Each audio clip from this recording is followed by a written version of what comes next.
안녕하십니까. 새로운 해법, 새로운 행동, 새로운 얼굴 구본철입니다. 오늘은 제125회 방송으로 이번 부동산 투기 조사에 운명을 걸자 이런 제목을 가지고 말씀드리겠습니다. 지금 제가 목소리가 약간 또 변했는데요. 오늘 여의도에서 제4차 정치 버스킹을 했습니다. 대략 11시 반서부터 12시 반 정도까지 청년들이 점심시간 차 밖에 나오는 그 시간대를 이용해서 청년들과 눈을 마주쳐 가며 저의 생각과 저의 비전을 얘기하는 시간을 가지고 있습니다. 지금까지 진행된 그 정치 버스킹 4회는 주로 여의도 그 국회의사당 앞쪽에서 진행이 되었습니다. 계획은 한 일주일 정도를 그쪽에서 하기로 계획을 했고, 어느 정도 이제 목소리나 또는 제 그 카우보이 모자가 아니고 조로 모자가 상징화 될 때까지 한번 해볼 생각을 가지고 있습니다. 정치 버스킹을 하면서 주제가 많이 있습니다. 지난번에 보여드린 것과 같이 성장의 힘, 제 이름은 빼고 성장의 힘이라고 하는 구호와 그 다음에 밑에 원자력 살리기 국민행동이라고 하는 로고와 우리 단체명을 붙여서 제1주제는 바로 원자력 산업에 관한 얘기가 주로 이제 내용이 진행이 되고, 그 다음에 청년들을 대상으로 하는 것이기 때문에 이번에 청년들의 꿈을 이제 꺾어버린 주택 마련 또는 주택값 상승, 자, 이것과 관련돼서 이어지고 있는 신도시 6개 개발과, 그리고 최근에 중국의 리커창 총리가 밝힌 8대 신산업 7개 과학기술에 칼을 갈겠다는 중국의 이런 계획에 대하여 우리 청년들이 참 미래가 두렵다, 이런 그 공감대를 형성하는 시간을 가지고 있습니다. 결과는 어쨌냐고요? 청년들이 수군됩니다. 지나가는 그 청년들끼리 LH 얘기를 합니다. 그런데 이제 바야흐로 대깨문도 반응하기 시작했습니다. 제가 이제 몇 번째 이제 진행을 하니까 이 대깨문들이 이제 그 내용을 익히 듣고 저에게 이제 극단적인 반응을 하기 시작했습니다. 애국 시민들은 엄지척을 하면서 또한 반응을 하기 시작했습니다. 바야흐로 구본철의 정치 버스킹으로 여의도 바닥, 특히 정치 1번지인 국회의사당 여의도 바닥이 뒤집어지는 사건이 전개될 것 같습니다. 구본철은 한 일주일간 이번 정치 버스킹을 여의도 지역에서 하고, 다음 주부터는 서울 시내 주요 지역마다 다니면서 그 핵심적인 내용들, 우리 청년들이 주로 관심을 가질 내용들을 가지고 1시간 정도의 시간을 쓰고 소통하겠습니다. 청년들이 이번에 상당히 관심을 많이 가집니다. 왜냐하면 제2의 메시지 중에 하나가 바로 99% 청년들이 내 집 마련 꿈을 포기한 이번 25차례의 부동산 대책과 그리고 신도시 개발, 그 배후에는 바로 주사파와 이 주사파 양아치들을 부역하고 있는 자들이 특별한 정보를 이용해서 부동산 투기를 일삼은, 그리고 이 부동산 투기가 이 바야흐로 정관계까지 확대되고 있다는 이 사실을 그대로 청년들에게 밝히니까 청년들이 이제 실감으로 느끼는 것 같습니다. 사실상 99%의 청년들이 이번 문재인 정권의 부동산 정책으로 내 집 마련 꿈을 접었습니다. 게다가 중국은 중국은행을 통해서 국내에 대출을 통해서도 얼마든지 부동산을 구입할 수 있지만 우리 청년들은 뭐 신용도나 또 뭐 여러 가지로 부족한 점이 많기 때문에 부동산 대출을 받기가 그리 쉬워 보이진 않습니다. 그래서 더더욱 우리 청년들이 더욱이 결혼한 이 신혼 초기의 가족들이 부동산, 특히 주택을 마련하기가 그렇게 쉬워 보이진 않습니다. 이렇게 우리 청년들의 꿈을 앗아간 이 주택값의 폭등은 완전히 문재인 정권이 들어서자마자 기획된 내용이 아닌가 하는 의혹이 사실상은 우리 마음속에 있었습니다.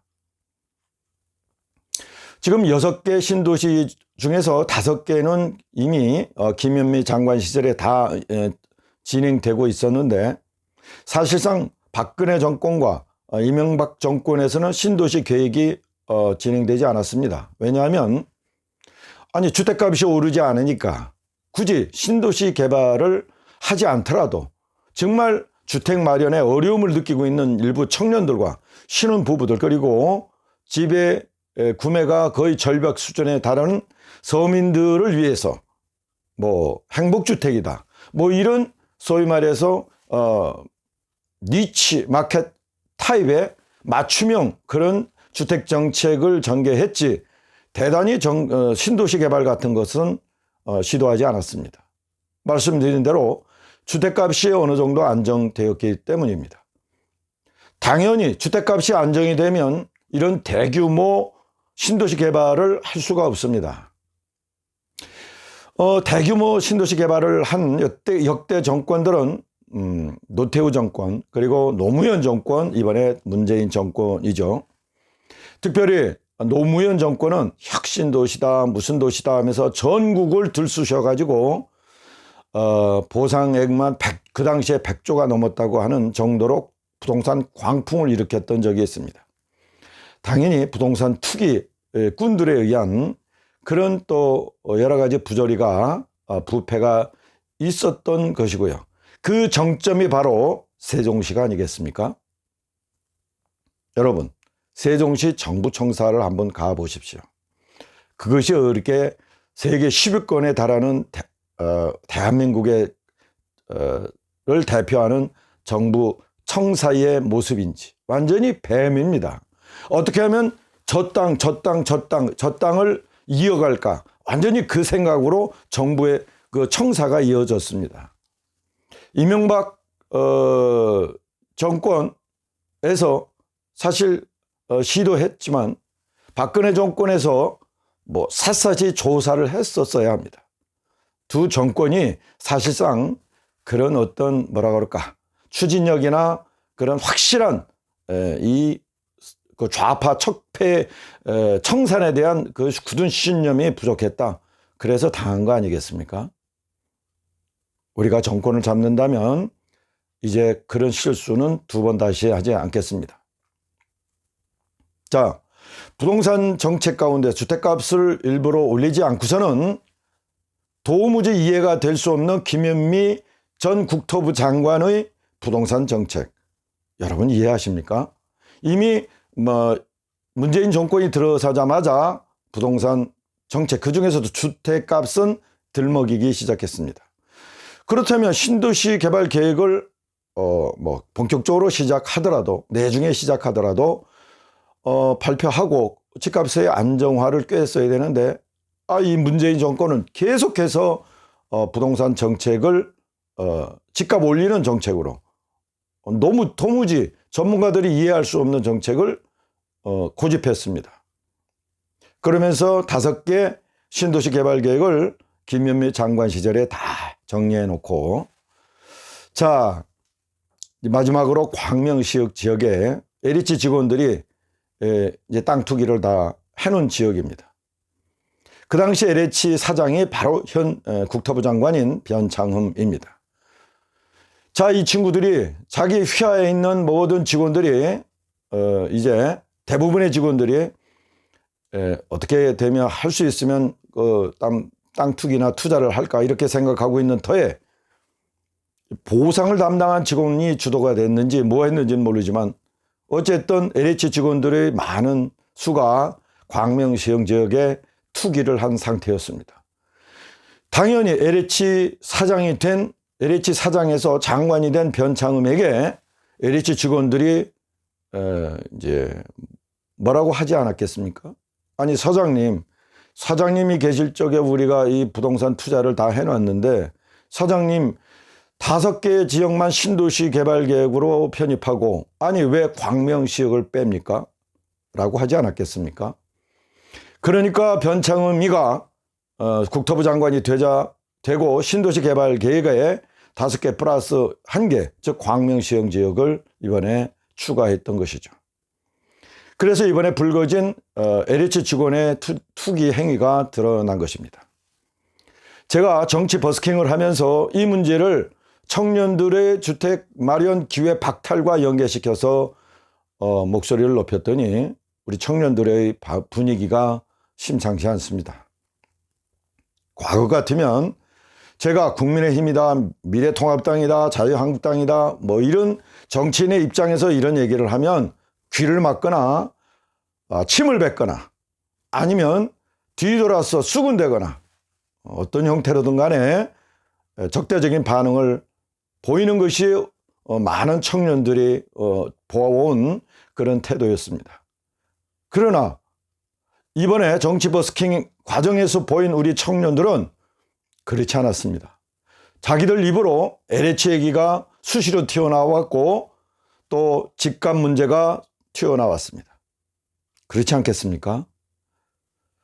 아무리 여의도 쪽에서 근무하는 청년들이라 하더라도 그 90% 이상이 주택 마련에 포기하지 않았겠습니까? 아니 99%가 이미 포기했다고 저는 생각을 합니다. 이런 청년들의 불만과 이런 정말 뭐라고 할까 의심이 들지 않았겠습니까? 자, 이런 정치적 환경과 이번에 서울시장이 겹쳤습니다. 그렇다면 당이 도와줘야 되겠죠? 서울시장 선거에. 그리고 차기 대권 1년밖에 남지 않았습니다. 이번에 민심을 완전히 돌릴 수 있는 방법 중에 하나가 바로 이번 신도시 부동산 투기입니다. 그래서 우리 국민의힘에서는 이 기회를 100번, 1000번 활용해야 합니다. 공격이 최선의 방어라고요. 그래서 김태년 민주당 원내대표가 국민의힘에 대고 300명 전수조사하자고 그랬더니 주호영 원내대표가 너희들이 먼저 하면 우리도 하겠다? 이랬답니다. 뒤가 구린 걸까요? 일부 국민의힘 의원들도 그런 흔적이 과거에 있었던 게 사실입니다. 그게 무서워서 지금 국면 전환할 그런 기회를 스스로 놓아버린다고요? 100명 중에서 부동산 투기한 의원이 많겠습니까? 아니면 190명 저 민주당 의원들이 부동산 투기한 것이 많겠습니까? 그러면 더 확대해서 구청장과 전국의 시도 도지사들의 부동산 투기도 함께 조사하고자 하십시오. 서울시내 25개 구청장 중에 24개가 민주당이고 대부분 시도지사 중에서 영남을 빼곤 전부 민주당입니다. 국민의힘 국회의원 여러분, 그리고 특별히 주호영 원내대표는 이번 기회를 놓치지 마십시오. 이번 기회를 국면 대전환의 기회를 삼으십시오. 얼마나 좋습니까? 만일에 국민의힘이 이 문제를 가지고 힘차게 주도권을 잡고 제기하면 수사권 문제로 곤욕을 치르고 있는 검찰도 살릴 수 있고 서울시장은 그냥 식은 죽 먹기가 될 것이고 더 나아가서 내년도까지 이 문제를 끌고 갈 수 있습니다. 당연히 국민의힘에서 대성하지 않겠습니까? 뭐가 두렵습니까? 국민의힘 여러분, 그리고 주호영 대표님. 이번 기회를 잡고 국민의힘이 거듭나는 기회로 태어나십시오. 거듭나거나 재건하거나 부활하거나 먼저 허물어지지 않고 파괴되지 않고 무너지고 지지 않고 더 나아가서 희생되지 않는다면 그 누가 여러분과 우리에게 영광의 깃발을 지어주겠습니까?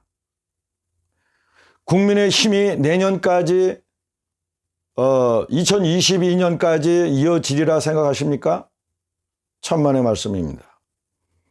대한민국의 미래를 위해서도 대한민국 국회는 내년 6월 말까지입니다. 9번철 단언합니다.